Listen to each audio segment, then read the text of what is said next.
दोस्तों, मूवी की शुरुआत में एक लड़की के घर पर पुलिस आती है और यहाँ पता चलता है कि उस लड़की के साथ किसी ने रेप किया है और वह लड़की ब्लाइंड है। तब पुलिस सीधा उस लड़की को जांच के लिए ले जाती है और वहाँ डॉक्टर सैंपल्स लेने के बाद उसे वहाँ से भेज देते हैं।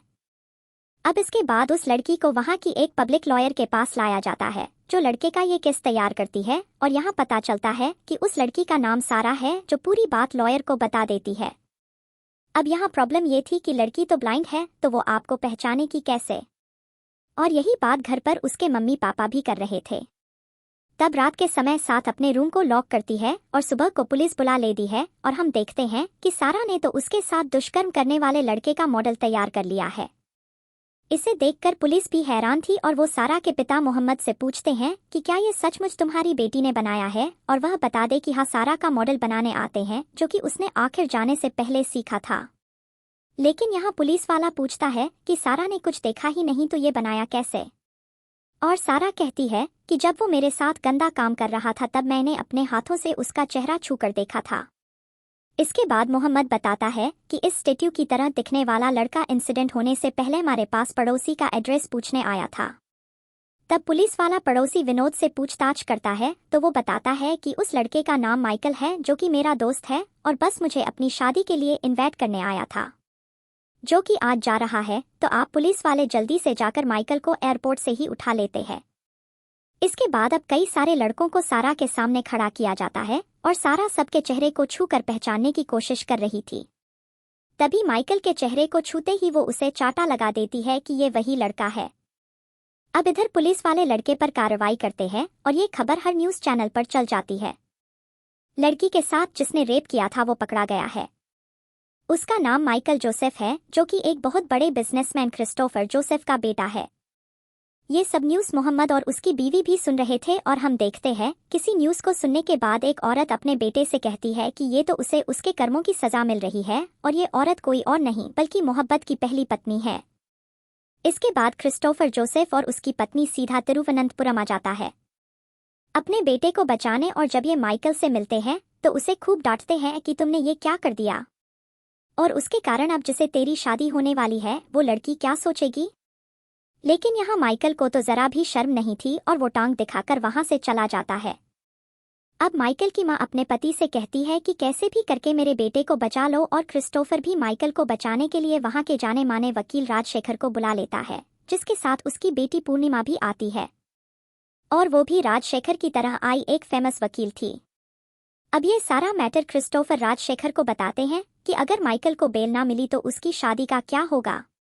और यहाँ राजशेखर कहता है कि तुम चिंता ना करो, अब मैं यहाँ गया हूँ ना, सब सेट कर दूंगा।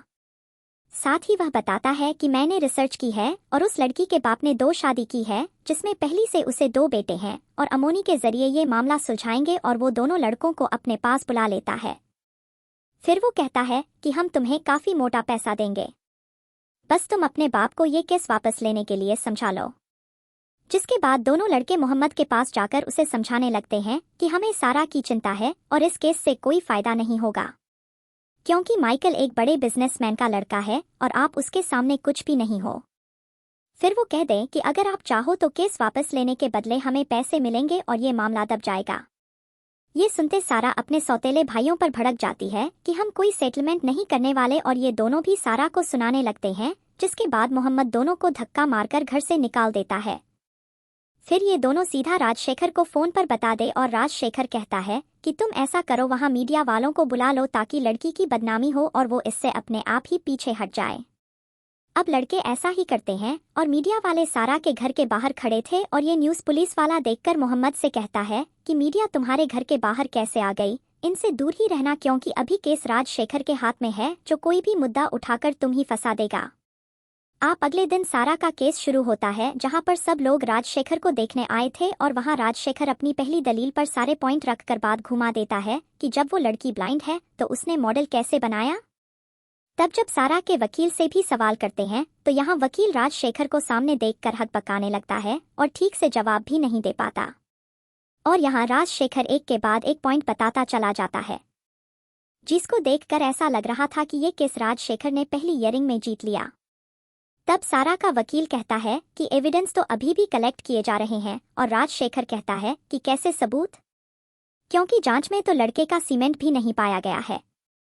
आप कोई भी सबूत ना होने के कारण माइकल को बेल भी दे देते हैं और उनका वकील बस देखता ही रह जाता है।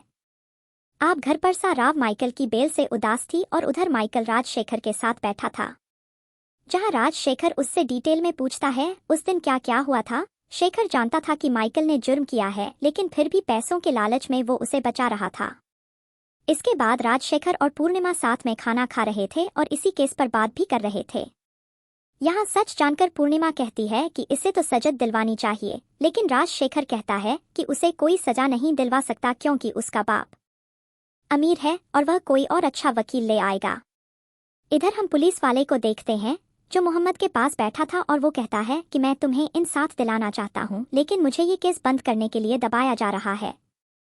फिर वो कहता है कि हम तुम्हारे केस के लिए एक स्पेशल पब्लिक प्रोसिक्यूटर की एप्लीकेशन डालते हैं और मेरे होम मिनिस्टर में कोई जानने वाले हैं, वो ये काम तेजी से करवा देंगे।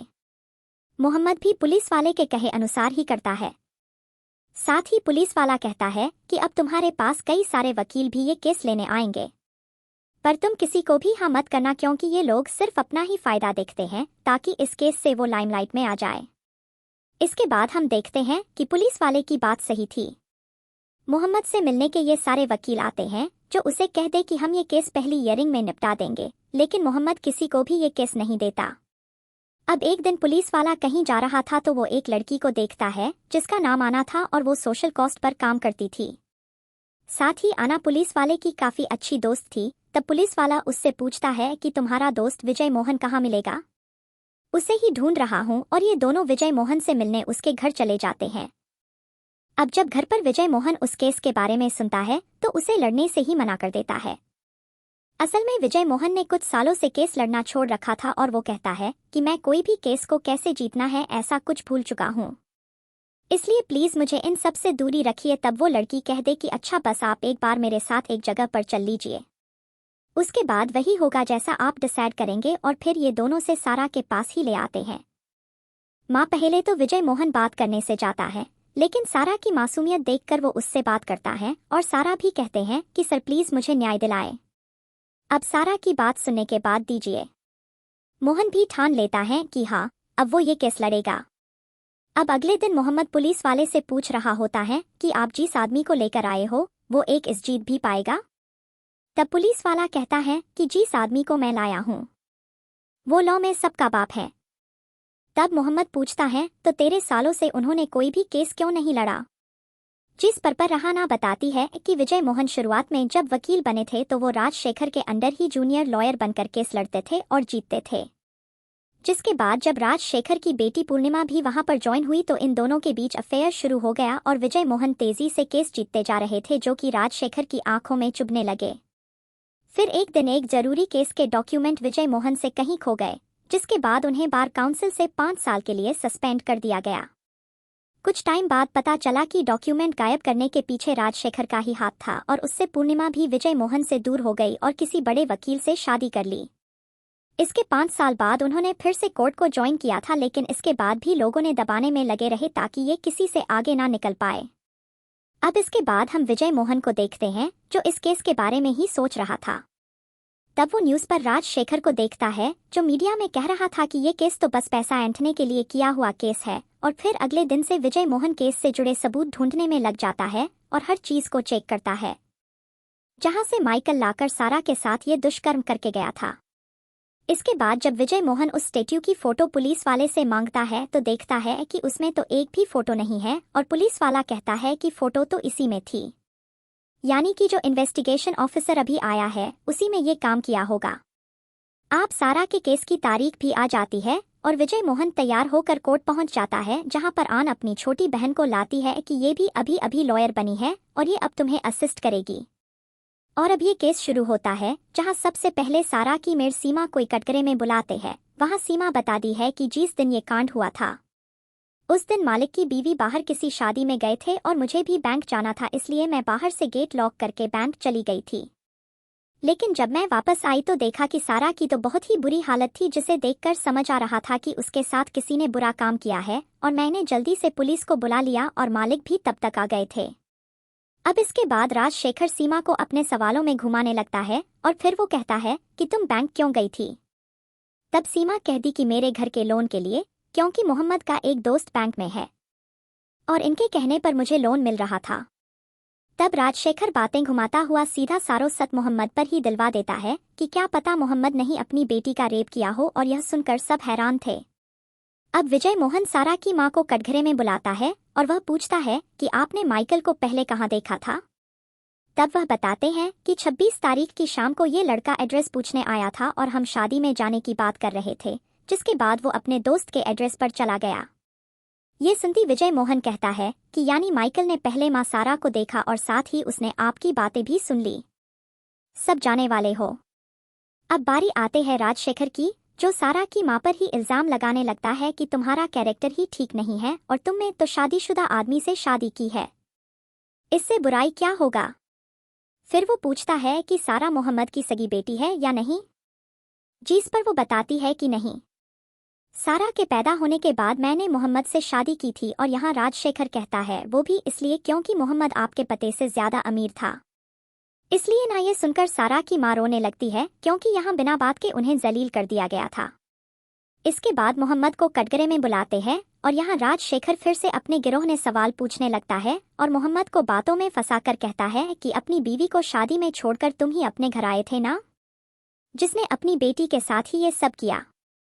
हालांकि अब ये केस अगले दिन के लिए टाल दिया जाता है।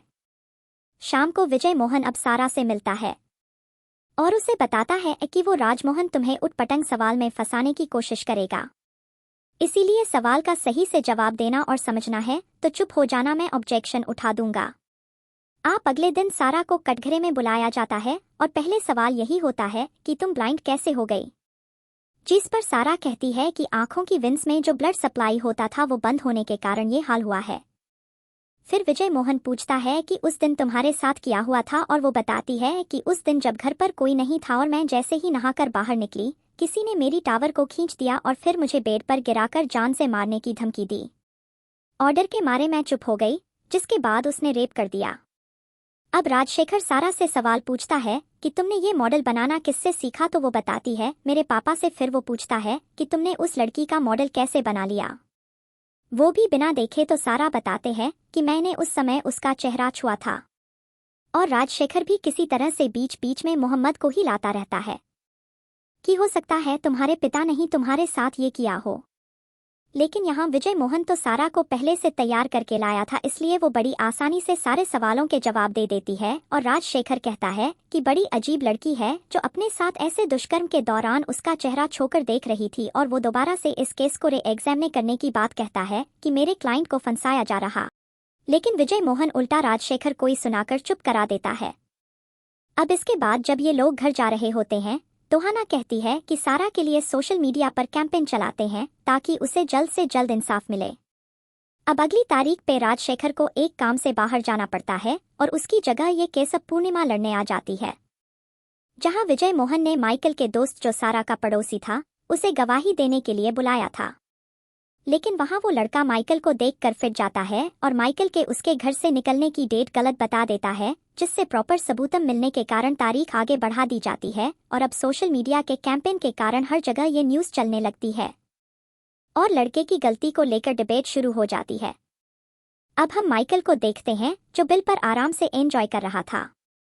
तभी उस पर उसकी होने वाली बीवी का फोन आता है और वो कहते हैं कि तुम्हारे न्यूज़ के कारण हमारी शादी होगी या नहीं यह कंफर्म नहीं है। और माइकल भी जब सोशल मीडिया पर देखता है तो हर कोई सही गाली दे रहा था, इसलिए वह गुस्से में सीधा सारा के घर पहुंच जाता है और उसे धमकाता है कि ये केस वापस ले ले वरना इससे भी बुरा होगा। मुद्दा विजयमान कोर्ट में छेड़ देता है कि जब तक ये लड़का बाहर रहेगा सारा की फैमिली सेफ नहीं है। लेकिन यहाँ जज कहते हैं कि तुम्हारे पास केस को लेकर कोई एविडेंस है ही नहीं, इसलिए हम ऐसा कुछ भी नहीं कर सकते। इसके बाद लाइन से कि इससे जुड़े सभी लोगों को बुलाया जाता है और वहां डॉक्टर बता दे कि जांच के दौरान नहीं था, इसलिए ज्यादा कुछ पता नहीं चला। माइजा पुलिस वाले को बुलाते हैं तो वो सच बताता है कि वो मॉडल जो उसने बनाया था उसकी हमने हर तरफ से फोटो ली थी, क्योंकि वो कभी भी टूट सकता था, लेकिन बाद में मुझसे ये केस ले लिया गया। तब पूर्णिमा भी पुलिस वाले से सवाल करती है और उल्टा उसी पर इल्जाम लगा देती है कि आपको भी पता था, जिस पर आरोप लगे हैं उसकी सगल मॉडल से मैच नहीं हो रही थी, इसलिए आपने उन फोटोज को डिलीट कर दिया। लेकिन पुलिस वाला कहता है कि जब मैंने ये केस दूसरे ऑफिसर को दिया था तो अभी फाइल में फोटोज थी, लेकिन वो फोटोज अब कहाँ गई मुझे नहीं पता। और हम देखते हैं कि ये सुनते ही एक पुलिस वाला गर्दन नीचे कर लेता है, यानी ये काम उसी का था। फिर पूर्णिमा कहते कि अच्छा ये बताइए, जब लड़की ने वो मॉडल बनाया तो आप उसके सामने थे क्या? और कहता है नहीं। पूर्णिमा कहती है कि ये भी तो हो सकता है कि ये मोहम्मद ने लड़के को फंसाने के लिए बनाया हो। अब इसके बाद दूसरा पुलिस वाला बयान देता है कि मुझे जब ये केस मिला तो उसमें फोटो थी ही नहीं, और ये केस यहाँ पर फिर से उलझ जाता है, जिसके बाद इन्हें अगली तारीख मिल जाती है। अब विजय मोहन अपनी फ्रेंड आने से कहता है कि माइकल का फोन कब कहाँ था, उस दिन का सब पता करके बताओ। और ये लोग माइकल उस दिन कहाँ गया था सब जगह की फोटोज निकाल लाते हैं, साथ ही एक रेस्टोरेंट जहां माइकल अपने दोस्त के साथ गया था। माँ के एम्प्लॉई को भी रेस्टोरेंट की फोटोज दिखाने के लिए बुलाया जाता है, और वहां हम फुटेज में देखते हैं कि माइकल तो उस टाइम जब सारा के साथ ही कांड हुआ था उस समय अपने दोस्त के साथ रेस्टोरेंट में ही बैठा था। और ये देखकर विजय मोहन के भी होश उड़ जाते हैं कि ये कैसे हो गया। फिर जब विजय मोहन माइकल की तरफ देखता है तो वो मुस्कुरा रहा था, यानी कि ये सब उसी का करा धरा है। इसके बाद विजय मोहन गुस्से में मां से चला जाता है, और जब वो शांति से बैठकर उस फुटेज को देखता है तो कुछ मिलता है। फिर अगले ही दिन वो रेस्टोरेंट के एम्प्लॉई के पास पहुंच जाते हैं, जहां पुलिस वाला उसे हड़काता है कि तूने सीसीटीवी फुटेज के साथ छेड़छाड़ की है। और वो लड़का कहता है कि सर मैंने किसी के डर से किया है, और वो सारी बात उन्हें बता देता है। अब अगली तारीख पर कोर्ट में उसी आदमी को बुलाया जाता है, और यहाँ विजय मोहन उस फुटेज को दोबारा प्ले करता है और कहता है कि इसके साथ छेड़छाड़ हुई है, क्योंकि मिरर में देखा जाए तो एक बेसल होता है जो कि एकदम से गायब हो जाता है। तब विजय मोहन बताता है किस रेस्टोरेंट की वीडियो में उस समय माइकल आए, इसलिए इन लोगों ने वीडियो को एडिट किया है और इसमें ये आदमी मिला हुआ है। फिर वो आदमी कहता है कि इसके लिए मुझे राजशेखर ने कहा था, और फिर वो एक वीडियो और दिखाता है जिसमें हम देखते हैं कि कैसे राजशेखर उस आदमी से वो वीडियो एडिट करवा रहा था। और ये आदमी जस्ट से कहता है कि मुझे पता था कि ये लोग कभी भी अपनी बात से फिर सकते हैं, इस लेप्रोफ के लिए मैंने साथ में वीडियो बना ली थी। अब सबूत के साथ छेड़छाड़ करने के लिए राजशेखर पर इंक्वायरी बैठ जाती है और उसे इस केस से भी हटा दिया जाता है, जिसके बाद ये न्यूज़ हर जगह फैलने से राजशेखर की बदनामी हो जाती है। इधर महाना को देखते हैं, जिससे माइकल से रिलेटेड कुछ पता चला था और वो कहीं जा रही थी। अब अगली तारीख पर राजशेखर की जगह पूर्णिमा ये केस लड़ने आती है। हालांकि साथ में राजशेखर भी था, पर इंक्वायरी के दौरान वो अब इस केस को लड़ नहीं सकता। यहाँ पूर्णिमा और माइकल के सिम ऑपरेटर को बुला लेती है कि 27 तारीख को माइकल की लोकेशन कहाँ दिखा रहा था, और वो बताता है कि 27 तारीख को सुबह 6 बजे से दोपहर 3 बजे तक ये सिम तिरुवनंतपुरम से कंटालर गया था। और पूर्णिमा कहते हैं कि यानी माइकल तो यहाँ था ही नहीं। जब सारा के साथ रेप हुआ तभी विजय मोहन माइकल के ड्राइवर को कटघरे में बुला लेता है और पूछता है कि 27 तारीख की सुबह तुम कहाँ थे? तो वो कहता है मैं अपने घर पे था। तब विजय मोहन कहता है कि तुम्हारा नंबर और माइकल का नंबर 27 तारीख को एक साथ ट्रैवलिंग करता हुआ दिख रहा था, ऐसा क्यों? जिसको सुनकर ड्राइवर डरने लगता है। तब पूर्णिमा भी सवाल करने आती है और ड्राइवर को इशारा करके कहती है कि बस हाँ कहो, और वो ये प्रूफ कर देती है कि उस दिन ड्राइवर माइकल की कार में ही अपना फ़ोन रखकर भूल गया था। इसके बाद विजय मोहन दोबारा ड्राइवर के पास आता और कहता है कि मेरे पास इसके लिए एक प्रूफ है कि उस दिन माइकल नहीं तुम उसकी कार चला रहे थे। और विजय मोहन कहता आएगी वो प्रूफ हमारे पास कल तक आ जाएगा, और जज उसे कल की तारीख दे देते हैं। अब अगले दिन पूर्णिमा माइकल के दोस्तों को बुलाती है, जिस समय का 27 तारीख को यानी सारा के साथ जब ये कांड हुआ तब मिलने गया था, और सब लोग आकर यही गवाही देते हैं कि हाँ उस दिन तो माइकल हमारे साथ ही था और हमने खूब एंजॉय भी किया था। लेकिन यहाँ विजय मोहन इन सब से सवाल जवाब करने लगता है कि ये बताओ माइकल ने क्या पहना था और वो कौन सी गाड़ी से आया था। और ये सारे लोग आपस में कंफ्यूज होने लगते हैं।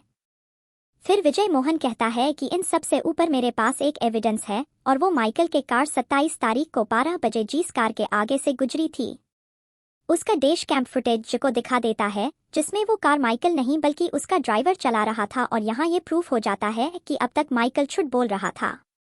साथ ही विजय मोहन एक रेप केस के डॉक्यूमेंट को जज को देता है कि ये केस भी माइकल के लिए फाइल हुआ था, लेकिन उसने पैसों की पावरसों से दबा दिया और इन सब के बारे में आना नहीं पता लगाया था। पूर्णिमा कहते हैं कि इसका तो कोई सबूत ही नहीं था, इसलिए हमारा क्लाइंट दोषी है। ये साबित नहीं होता और ये सब सुनने के बाद आखिरी सुनवाई की तारीख दे देते हैं। अब विजय मोहन से मोहम्मद मिलता है और पूछता है कि जब आपने सारे सबूत दे दिए तो उसे सजा क्यों नहीं दी। जिस पर विजय मोहन बताता है कि हमारा कानून ऐसा ही है, हमें इन सबूतों को मिलाकर माइकल को गिल्टी साबित करना होगा और सारा जो मेन विक्टिम है वो ब्लाइंड है, इसलिए उसे पहचानने में प्रॉब्लम हो रही है। आप कुछ दिन बाद फाइनल हियरिंग का टाइम आता है और यहाँ विजय मोहन पूरी कहानी जज को बताना शुरू करता है कि माइकल अपने दोस्त से मिलने आया था, लेकिन उसे अपने दोस्त के घर का पता नहीं था, इसलिए वो पड़ोस में घर का पता पूछने गया था। और भाई उसने पहली बार सारा को देखा और उसने मोहम्मद की बातें भी सुन ली कि वो कल दोपहर शादी में जा रहे हैं, इसलिए वो अपने दोस्त के घर में रहकर इन सब के जाने का इंतजार करने लगा। तभी उसने अपने ड्राइवर को भी कॉल करके माँ दूसरी कार से आने के लिए कहा और जैसे माइकल का दोस्त अपने काम से निकला तब माइकल ने भी अपने ड्राइवर से जाकर कार बदल ली और अपना फ़ोन भी ड्राइवर को देते हुए कहा कि यहाँ से सीधा कंट्रोल चले जाओ। आप जैसे सारा का घर खाली हुआ और सब चले गए तो वो छत के दरवाजे से सारा के पास पहुंचा और उसने बिना कोई सबूत छोड़े सारा का रेप कर दिया। तब सारा को और कुछ नहीं सूझा और अंधी होने के कारण वो भाग भी नहीं सकती थी, इसलिए वो माइकल का चेहरा छूकर देखने लगी ताकि सबूत के तौर पर उसका मॉडल बनाकर पुलिस को दिखा सके। साथ ही विजय मोहन कहता है कि सारा कितना पहचानने के बाद भी माइकल को लोग निर्दोष साबित करने में लगे हुए हैं। तब यहाँ पूर्णिमा कहते हैं कि यहाँ तो सिर्फ सबूत चलते हैं और वह सारे सबूत को गलत बता देती है। फिर वो कहते कि अच्छा सारा ने वो मॉडल बनाया ही था, तो क्या वो एक बार और किसी का भी फेस छोकर मॉडल बना सकती है, और सारा भी इसके लिए मान जाती है। लेकिन यह शर्त यह थी कि सारा को केवल फेस छूने के लिए 5 मिनट मिलेंगे और यहाँ पूर्णिमा इस काम के लिए अपने पापा को भेज दिया है। तब सारा और राजशेखर अकेले में बैठे थे जहाँ सारा उनके चेहरे को छूकर मेजर कर रही थी और राजशेखर यहाँ भी अपना गेम खेलना नहीं छोड़ता और बार बार उसे रेप किया दिलाता है जिससे वो हार मान जाए।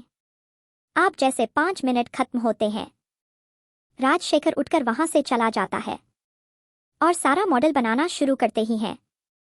अब बाहर मीडिया भी खड़ी थी जो सारा के बाहर आने का इंतजार कर रही थी कि वो मॉडल बना पाती है या नहीं। फिर 6 घंटे बीतने के बाद कोर्ट फिर से लगता है और फाइनली सारा के बनाए हुए मॉडल को लाया जाता है, जहां हम देखते हैं कि ये तो बिल्कुल राजशेखर की तरह ही लग रहा है और यहाँ जज को मानना पड़ता है कि हाँ, सारा अब तक सच कह रही थी और जज माइकल को उम्र कैद की सजा सुना देते हैं, जिसके पास सारा विजय मोहन को इंसाफ दिलाने के लिए धन्यवाद कह दिया है और ये मूवी यहीं पर एंड होती है।